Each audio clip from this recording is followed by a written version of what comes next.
everyone. We're back for another episode, and today I'm really excited to speak with my guest because she was one of the first who contacted me after hearing about my podcast. And we've been waiting a while to record this episode, and she told me an interesting story, which was she had thought about an idea for a Sheerio podcast before with one of her friends. And so when she saw the podcast, she was excited. So now she's my guest, and I'm gonna let her introduce herself. Hello, Andy. Hi, Tina. Nice to be on the show. Finally. So, thanks for having me. Yeah, finally. So, it's been a while since we've talked the first time, and I'm glad it finally worked out. So, yeah, nice to be here. Welcome. Yeah, but like to be clear, we don't know each other. I'm gonna learn about you through this podcast. Okay, can you introduce yourself? Yeah, sure. So, my name is Andrea, or nickname Andy, called by most of my friends, family, almost everyone. I'm 27 years old, and I live in the south of Germany in a smaller city called Ulm. It's somewhere in the middle between Munich and Stuttgart. So, Okay. quite a good position to go to concerts, actually, because most, artists are coming either to Munich or Stuttgart. So, that's always a big plus for me. Okay. Yeah, I have a really big passion for traveling and music, so you can imagine it's a good combination to travel different cities, go see different artists on concerts, so that's always very, very nice. And yeah, I'm such a big fan of music that even my colleagues at work always introduce me as the one who is a really big fan of music, Oh, which is that's cool. funny. So always when there's someone new coming to work, so a new colleague starting, it's like, Yeah. hey, that's Andy. She's the one who loves Ed Sheeran and music, and she's always on the road for concerts. I'm like, yeah, that's me. And yeah, if I'm not traveling, I'm at Ulm working at a web agency, creating websites and stuff like that, which I really enjoy actually. I know that you already like pointed as the music at Sheeran girl. So basically, you're the perfect guest for this. It's really funny because people at work even contact me, be like, hey, I want to go to a concert and I want to buy tickets. Could you help me? So, yeah, I'm the concert girl at work. Wow. Good for you. And that's great that you find it easy to go to the concert near your city because I've heard from some other German friends that like trains in Germany aren't so good to like go further. And so that's why many artists tend to go to many different cities in Germany, whereas like in France, it's just Paris most of the time. Oh, that's very true. But fun fact, I have a direct connection to Paris as well. So, I might tend to go to Paris concerts too, if they are better regarding the date or the locations. So, Yeah. yeah, I'm not really just going to Germany, but to every city that works best. So I'm always open to travel as well. Oh, yeah. I have a friend. She sometimes chooses to go to the concert in Paris and not at all in Germany because it will be much easier in Paris, basically. So that's always Oh, crazy to me. oh, it really is, and why I decided to come to Paris more often were some really great concert experiences in the past, actually. Because I've been to an Ed concert there, I think it was in 2022, last year, where he played Stadium and then he went to the arena shows, the warm-up shows, kinda. Are you talking about both the stadium, the Stade de France, and Yes, Bercy? exactly. But I've been just to one of the stadium shows, but I've been to the arena one, and I loved both shows because the crowd was so, so, so good. And I mean, Yeah. Ed is saying it all the time. He loves Paris. And at first I was like, oh, maybe he's just being friendly. But then I came back and he repeated himself, and I was like, maybe he's not just saying it to be friendly, but he's really meaning it. And I do believe him because I had lots of fun with the crowd. And the smaller show last year was definitely one of my favorite shows ever. Like the energy and all of that was so, so good. And he played Boat for the first time, which is my favorite song as well since then. So Yeah. it was so, so special. And I would do it again. For everyone who wasn't there, this show was truly so special. I can't tell you, I can't describe to you how special it was. And he repeated himself a lot of times during the show, like, "Oh, I feel this show is going to be so good." And at the end, he confirmed, and he even said that it was one of his best shows ever.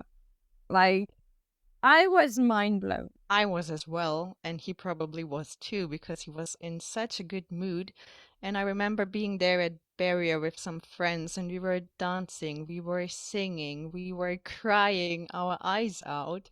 So it was all emotions in one evening, and it was so good. I would do it all over again in a heartbeat. Oh yeah. But we were a Okay. big group of like, I don't know, 10 people, 10-ish people, maybe more.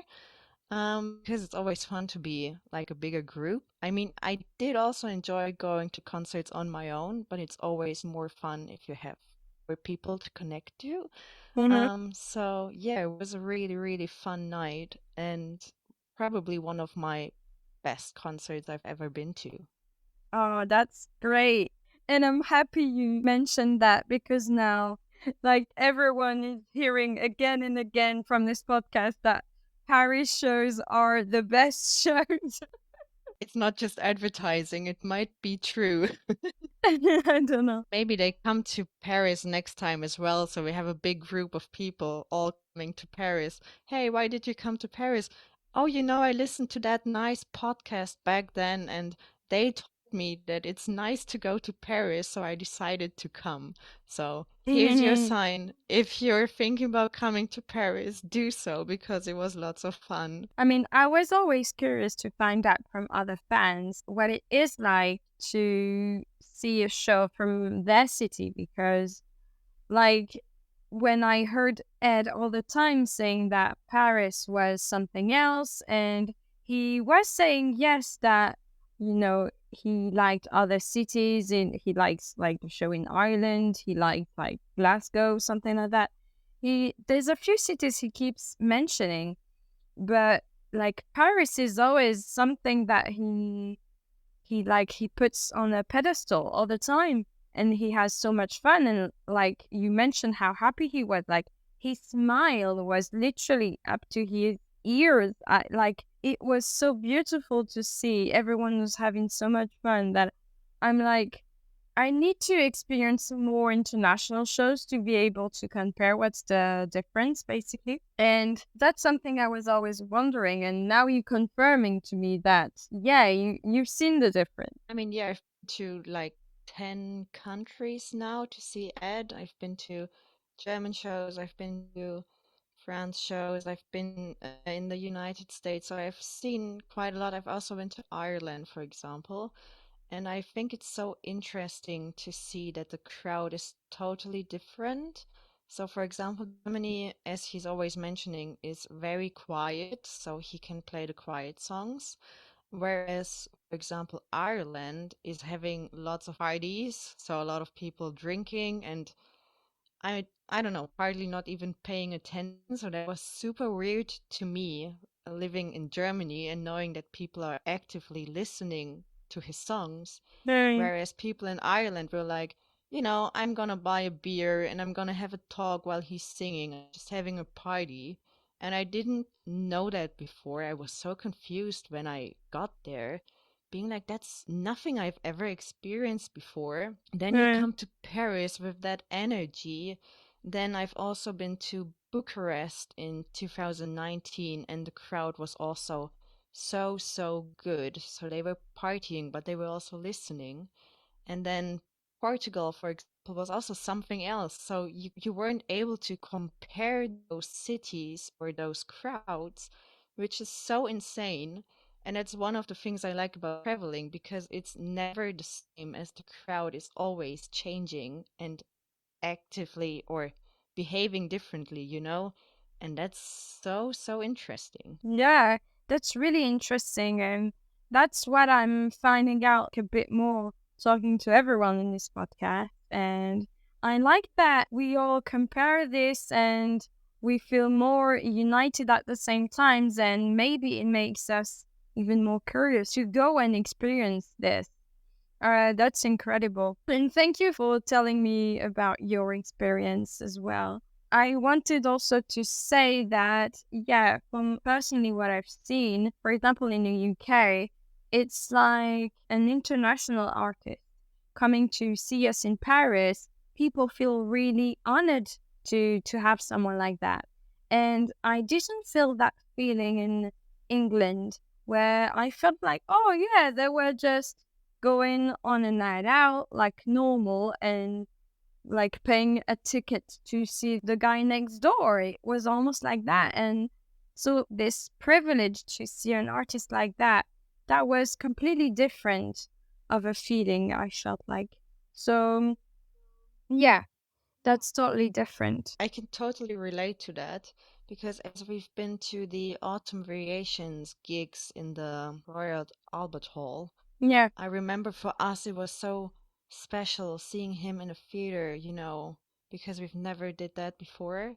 Mm-hmm. And for some people living there, I mean, probably was also a bit extra because it's not the usual gigs, but for them it's like easier to see him live because he's doing lots of stuff usually in the UK. And as you told before, if you're talking about France, he's maybe doing Paris and maybe a few other cities, but not too many. But he's traveling a lot in the UK, for example. So I think it does make a difference. And it's super interesting to see because I also know about friends. If he's announcing tour, everyone is checking. Hopefully, there's something near my city. Yeah. Whereas in the UK, you have lots and lots of gigs, and you know for sure he might do London. So it's a totally different situation. Yeah, for sure. And some cities he never goes to. And so even if I'm a little bit sad that France this year is not on the tour schedule, I'm still hoping for it to happen. And I'm like, at the same time, I'm so glad that he's coming to other cities he's never been to. And for example, I have friends in Malta, like this small island, and they said, oh, yeah, we're going to see Ed Sheeran. We're so excited. We are so impressed. Like, he is considering our little small island, and we didn't expect that he would even know our existence to come and do a show there. So they were so honored and so excited to see him. So Yeah, right? just letting everyone know I am happy for you guys, but I'm sad at the same time. I miss him. I think it's so cool, or it's a nice move from him and his team to be like, hey, let's travel different cities. Because I also feel something like Cyprus, for example, is something I've never heard before of any big artist to go Mm, there and play. So it's really nice move. Also, stuff like, you know, Bucharest, he did in 2019, and it was so nice. And when I read that he's going there again, I went crazy because I loved it and I hoped that he would go there again. And mm, there are so many smaller cities too, or as you said, the islands, and it's so nice. Imagine him playing in Tenerife, playing Tenerife Sea. I would cry. incredible. I'm still sad that I can't make it to that gig, but to everyone who's going there, please enjoy every second for me too. Mm, Because that must be so, so, so beautiful. But yeah, I really like that he's really always traveling so many countries. And I think it's really impressive of him to take that in consideration after all. yeah, because I think he's doing that knowing what comes next, which is some subject we talked in the podcast before, that he is going to tour less and stop touring for a while later. So I think he wants to see more people now he still can. because later that's not going to be possible for him. Yeah, I agree. That's probably the reason. We are starting to talk about the concerts you've been to, but let's get back in order, okay? Let's start from the beginning. Let's When go. did you hear Ed for the first time? Oh wow, I think it's been a while. It must be a bit more than 10 years now. Mhm. The first song I listened to was probably Give Me Love.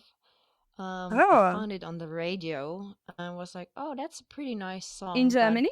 you know, yeah, it was in Germany, but I haven't really paid attention to Ed at that time. Yeah. And the funny thing is, at the beginning, I hated Ed Sheeran. What? The funny story about it is back then I was a big fan of the band called Paramore, and Yeah. there was an MTV contest or something like that about rock and alternative rock, Yeah. and was Paramore competing against Ed Sheeran's The A Team. And I was like, what? In the same category? Yeah, I was like, what the hell does that song have to do with rock or alternative rock? Then they lost against Ed. I was like, so angry because why is this song winning against Paramore in alternative rock? Okay, I And hear after all, you. I think he won even, and I was so angry back then.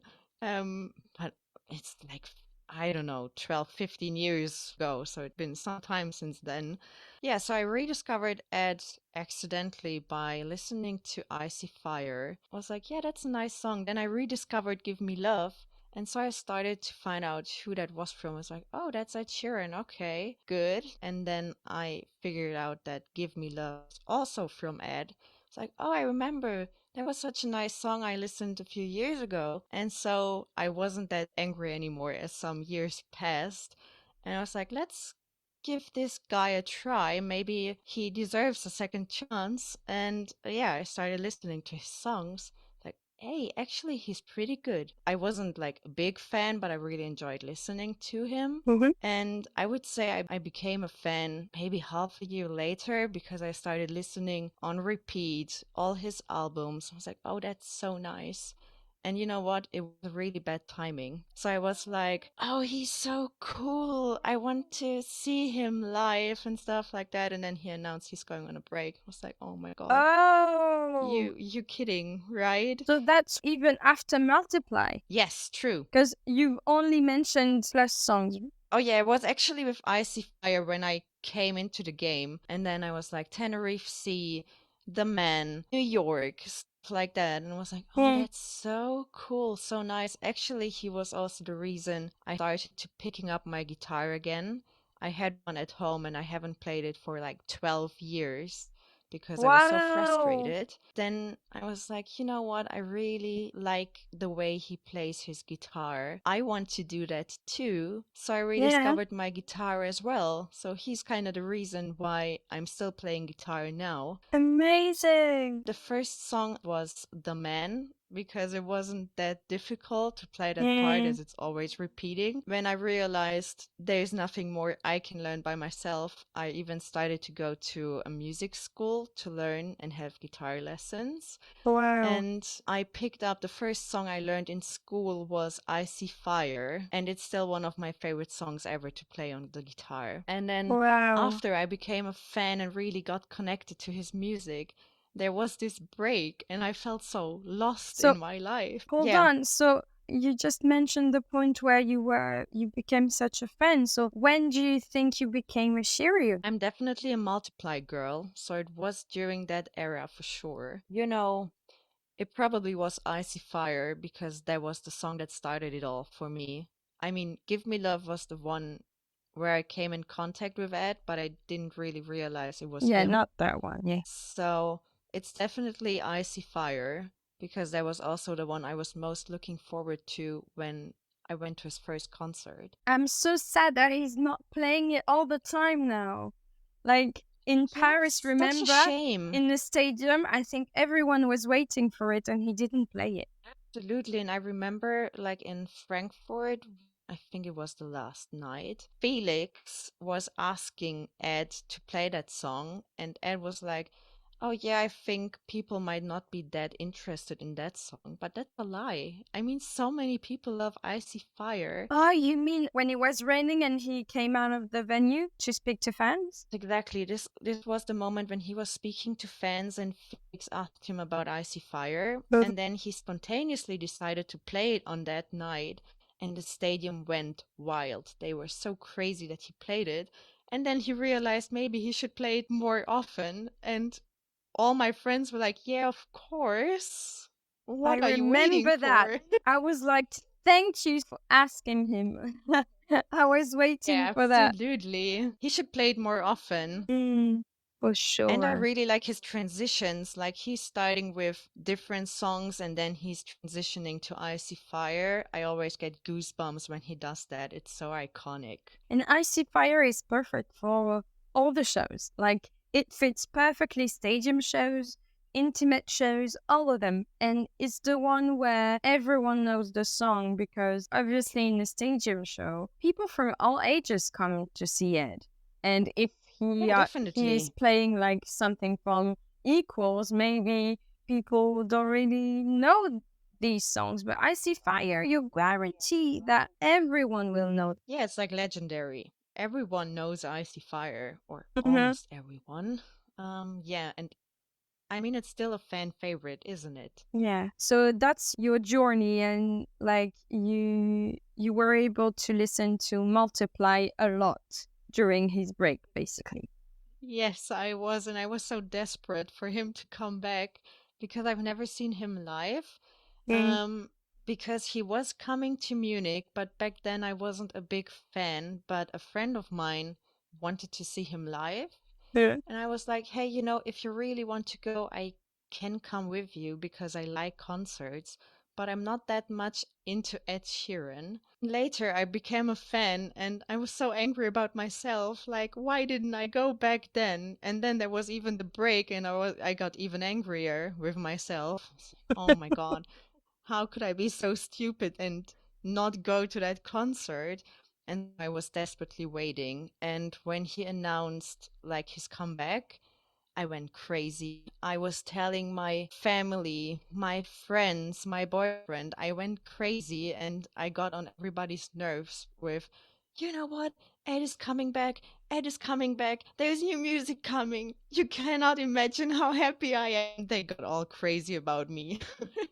What a switch! Like, come on, from being like, ugh, Ed Sheeran, like I don't like his Yeah, music. right? It's so I like crazy. Paramore. I don't want to like Ed because of what happened. Yeah, so crazy. And from now on, chasing him down. I mean, I remember then after he came back with Divide, I was counting the days until that album came out.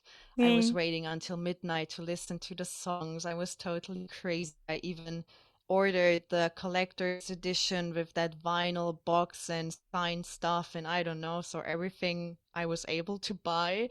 You were all in. I was all in 100%. And then when he Okay. announced tour for Divide the first time, I was like, please let there be Munich on the list.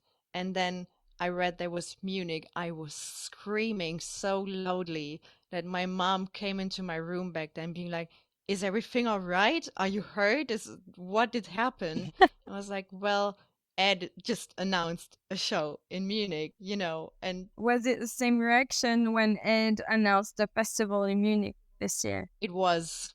It definitely was being like, yes, Munich, nice, good timing. And the second reaction was writing in our friends group, okay, guys, what's our plan? We have to go there, definitely. Yeah, All so right. always on a rush. All right. Well, I'm glad now we've set the main base of your Shiryu story so we know where you're coming from. And we've already talked about some of the show you've been, but as a little icebreaker and to get to know you more, we're gonna play a little game. Okay, are you up for it? Yeah, sure. Curious what it's gonna be. So obviously the questions are going to be Ed Concert Edition. So it's put a finger down, Ed Concert Edition. I'm going to ask you 10 questions because you have how many fingers? 10 fingers. 10 fingers. But because we can't see your fingers, because it's a podcast, each time I'm asking you a question, if you've done that, you can put a finger down. And then you have to say out loud, for example, say 9 left. If you Okay. put a second finger down, you say 8 left. If I did that, or if it's true, I'm gonna put one finger down and say how many are still left. Exactly. All good? Got it. Yes. So, first one, put a finger down if you've seen Ed play in a stadium and in a small venue. Yes, 9 to go. Okay. 2, if you've been front row at his concert. I did. 8 to go. If you've seen Ed sing a duet with another artist live. Yeah, I was lucky, so 7 to go. Yeah. I can say like one of them at least is Vianney in Paris. Yes, it was so nice. Since that day, I really love that song. It's in my top 10 songs, probably. So, yeah, it had a great impact. Amazing. Put a finger down if you've been to Ed's concert alone. Yes, 6 to go. Put a finger down if you've been to Ed's concert 2 nights in a row. 5 to go. Haha. Put a finger down if you've traveled abroad to go to Ed's concert. 4 to go. Obviously, yes. Put a finger down if you've made some new Sheerio friends at Ed's concert. Absolutely. 3 to go. Put a finger down if Ed gave you a set list during a show. Oh my god. No, he himself didn't, so still 3 to go. What do you mean, not himself? Oh, at one gig we were standing more at the back, but where the band is playing on one of those islands, if you can call it like that. Yeah. And we got one set list from one of the bandmates, actually. So we got a Okay. set list, but not directly from Ed. So, yeah. Okay, so you're not really putting that one. Great. Okay, but you No. still got a set list. It's still good news. Yeah, but until now, I haven't been lucky enough to get one from Ed himself. So that's still open on my list. Who knows? Great, great. There's always should be something to look forward to. So that's a good point. Yeah, right? There's always something to look forward to. Put a finger down if you lost your voice during Ed's concert. Oh my god, absolutely. So 2 to go. I love that. Welcome to my club.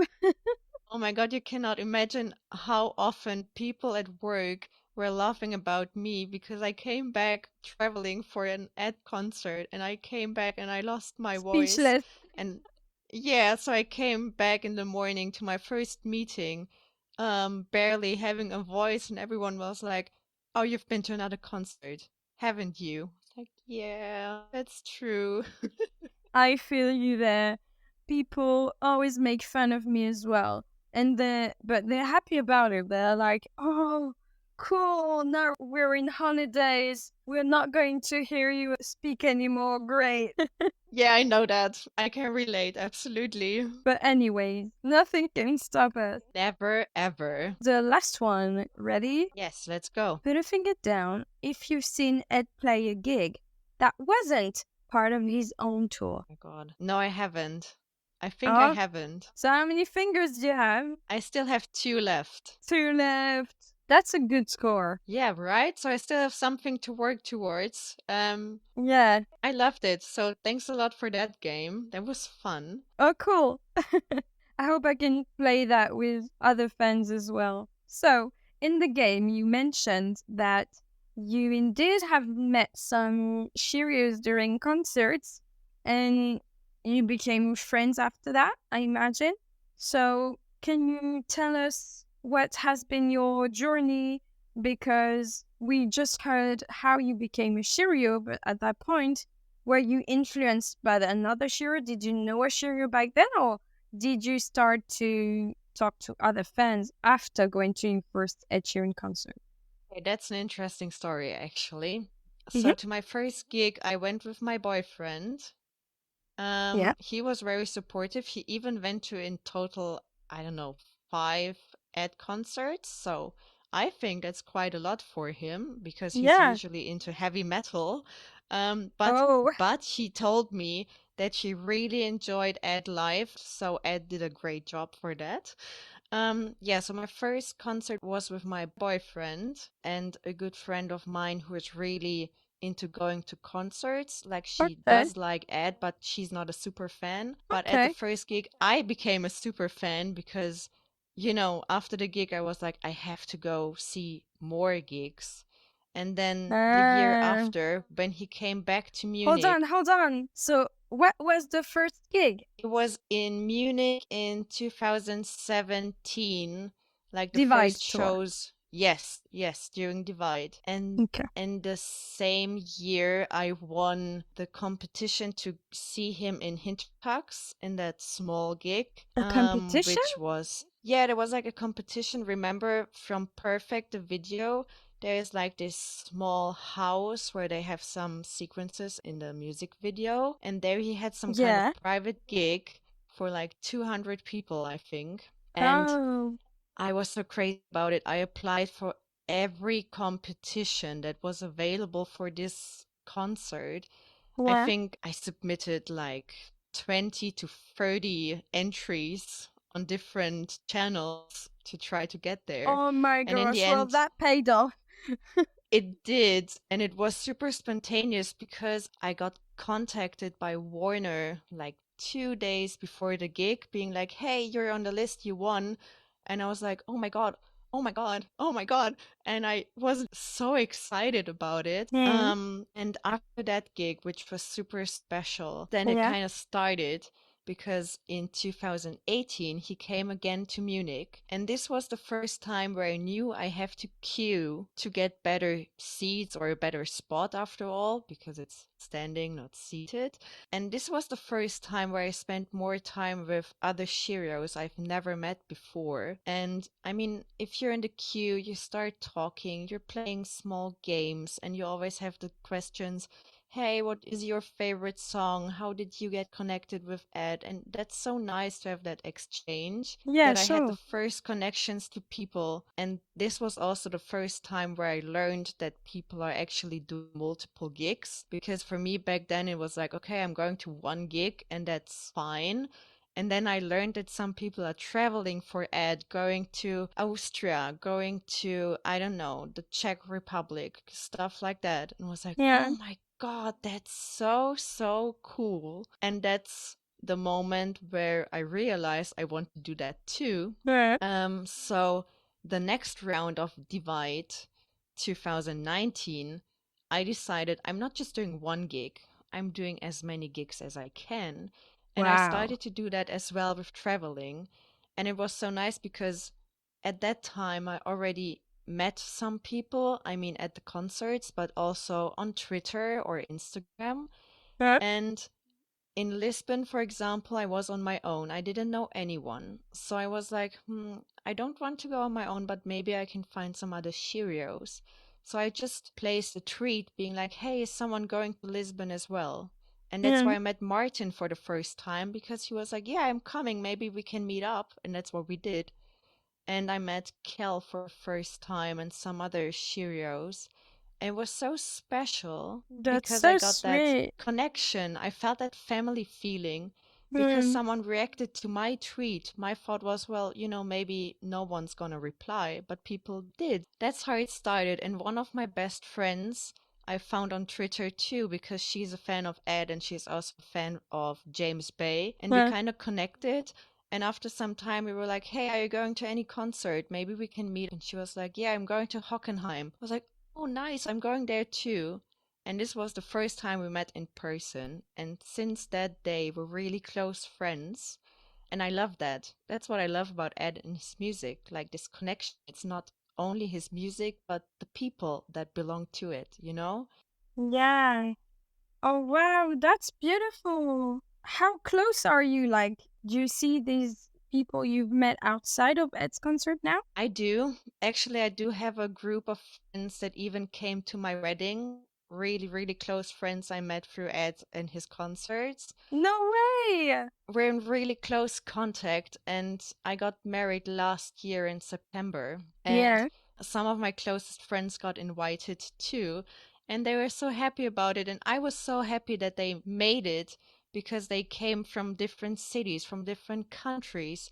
And it was so special to be reunited, but without an Ed gig, because this went to a Yeah. new level. It's not just hanging around at gigs, but feeling so connected that you're also sharing important. Milestones. Yeah, exactly. And it was so beautiful. Like I was always looking over to them and I got goosebumps and they were so emotional.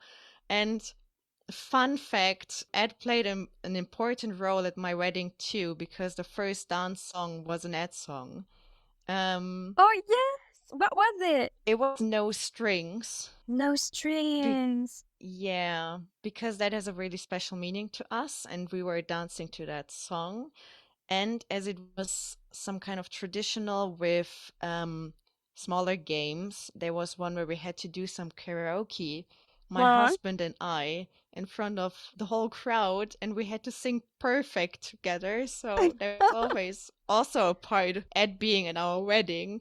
And That's then there was fun. another challenge where my friends and I were singing Shape of You, and we were having so much fun. So everyone knew those are the Ed Sheeran people, and everybody loved it. That we're so connected through those gigs and through Ed's music. Everyone was fascinated, and we absolutely loved it. It shows how much and is part of your life. Really is like every day. Yeah, you can really now associate these key moments from your life and these milestones and thinking, oh, this moment, Ed was kind of present as well. His songs were with us, and we have these really cool memories with them. And I think if he knew that you chose, is it called the first dance? Yes, yes. And actually, at two first dances because we had the civil wedding like a year before. Okay. And then we had a big party last year because that's some kind of tradition with Russian background. So I had two first dances. The first one was Love in Slow Motion, and the one from last year was No String. So I was all about Ed too. He's everywhere in Wow! my life. If he knew you picked these are your first dances, he would be so happy. Because, I mean, I'm sure he used to people saying, yeah, you were our first dance, blah, blah, blah. But maybe these songs were like perfect, thinking out loud, whatever. Now Those are the magical, classic maybe. ones, yeah. Yeah, but like to pick no strings, I mean, it says a lot about, I don't know, like this one is so deep for to choose from for first dance, I think. It is, but I'm so in love with Subtract. I think by now this is my favorite album ever, and I think nothing can ever change that. So it had to be from that album. All right, guys, that's it for today. You've been listening to part one, but stay alert for part two coming out really soon. Thank you. Bye bye.